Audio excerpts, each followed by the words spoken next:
গণতন্ত্রের মা আপসহীন দেশনেত্রী ও সাবেক তিনবারের প্রধানমন্ত্রী বেগম খালেদা জিয়ার দ্রুত সুস্থতা কামনায় শার্শা থানার অন্তর্গত ৭ নং কায়বা ইউনিয়নের চালিতাবাড়িয়া আর.ডি. বহুমুখী মাধ্যমিক বিদ্যালয়ের মাঠে কায়বা ইউনিয়ন বিএনপি ও এর অঙ্গ সংগঠনের উদ্যোগে এক দোয়া অনুষ্ঠান অনুষ্ঠিত হয়েছে। দোয়া অনুষ্ঠানে অংশগ্রহণ করেন যশোর-১ শার্শা আসনে বিএনপির মনোনীত ধানের শীষ প্রতীকের প্রার্থী মফিকুল হাসান তৃপ্তি। তিনি বলেন, খালেদা জিয়া গৃহবধূ থেকে দেশের জন্য গণতন্ত্র ও জনগণের সত্যিকার প্রতিনিধিত্বের জন্য ইতিহাস গড়েছেন। ১৯৮৪ সালে বিএনপির নেতৃত্ব গ্রহণের পর ১৯৯১ সালে প্রথমবারের মতো একজন নারী প্রধানমন্ত্রী হিসাবে শপথ নেন এবং সংসদীয় ব্যবস্থা পুনঃপ্রবর্তন করেন। তিনি একাধিকবার প্রধানমন্ত্রী হিসাবে দায়িত্ব পালন করেছেন এবং দেশের অর্থনীতি, কৃষি, শিক্ষা ও গরিবদের কল্যাণে নানা নীতি গ্রহণ করেছেন। আজও আমরা তার সংগ্রাম, ত্যাগ ও সাহস ভুলিনি। তার রাজনৈতিক জীবন আমাদের জন্য দায়িত্ব ও জনগণের পাশে থাকার শিক্ষা। মফিকুল হাসান তৃপ্তি আরো বলেন, মহান আল্লাহর কাছে দেশনেত্রী বেগম খালেদা জিয়ার দ্রুত সুস্থতার জন্য সকলকে আন্তরিকভাবে দোয়া করার আহ্বান জানাই। দোয়া অনুষ্ঠানে উপস্থিতির ধীরতা এবং গভীর আবেগ পুরো অনুষ্ঠানকে ভারাক্রান্ত করে তোলে। মাঠ জুড়ে গ্রামের সাধারণ মানুষ, ইউনিয়নের বিভিন্ন প্রান্তের জনসাধারণ, বিএনপি এবং অঙ্গ সংগঠনের নেতাকর্মীদের আন্তরিক উপস্থিতি অনুষ্ঠানকে আরো ভাবগম্ভীর ও আবেগময় করেছে।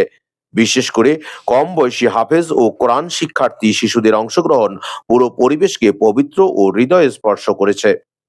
এ সময় আরো উপস্থিত ছিলেন উপজেলা বিএনপির যুগ্ম সম্পাদক কুদ্দুস আলী বিশ্বাস, তাজউদ্দিন আহমেদ, সাংগঠনিক সম্পাদক আশরাফুল আলম বাবু, আইন সম্পাদক মশিউর রহমান, সহ তথ্য সম্পাদক আতাউর রহমান আতা, বেনাপোল পৌর বিএনপির সাংগঠনিক সম্পাদক আব্দুল আহাদ, জেলা যুবদলের যুগ্ম আহ্বায়ক ও উপজেলা যুবদলের সদস্য সচিব ইমদাদুল হক ইমদা, যুগ্ম আহ্বায়ক আল মামুন বাবলু, যুগ্ম আহ্বায়ক মেহেদী হাসান, স্বেচ্ছাসেবক দলের আহ্বায়ক রাকিবুল হাসান রিপন, যুগ্ম আহ্বায়ক মনিরুজ্জামান মনি, কায়বা ইউনিয়ন বিএনপির সাধারণ সম্পাদক শহীদুল ইসলাম, বাগাসরা ইউনিয়ন বিএনপির সভাপতি আসাদুজ্জামান মিঠু, সহ-সভাপতি মোনায়েম হোসেন, সাংগঠনিক সম্পাদক আলমগীর কবির আলম, উটখালী ইউনিয়ন বিএনপির সভাপতি মফিজুর রহমান, যুগ্ম সাধারণ সম্পাদক অলিয়ার রহমান, যশোর জেলা ছাত্রদলের সহসভাপতি শাহানুর রহমান শাওন, শার্শা থানা ছাত্রদলের যুগ্ম আহ্বায়ক বিপ্লব হোসেন এবং বেনাপোল পৌর ছাত্রদলের সিনিয়র যুগ্ম সম্পাদক তোফাজ্জল হোসেন।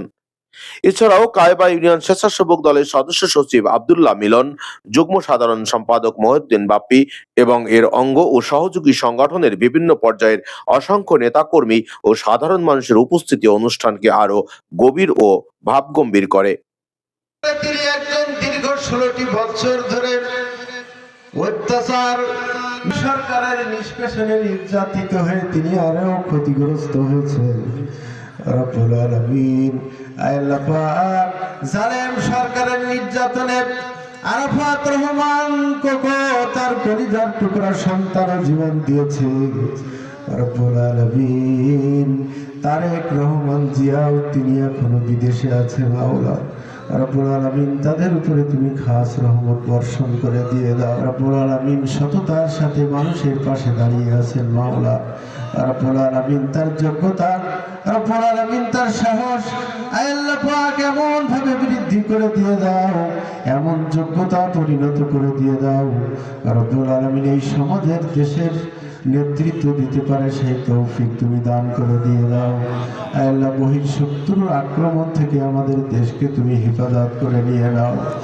রব্বানা তাকাব্বাল মিন্না ইন্নাকা আনতাস সামিউল আলিম ওয়া তুব আলাইনা ইন্নাকা আনতাত তাওয়াবুর রহিম। শার্শা থেকে মহিউদ্দিন বাপ্পির রিপোর্ট, নতুন বাংলাদেশ 24।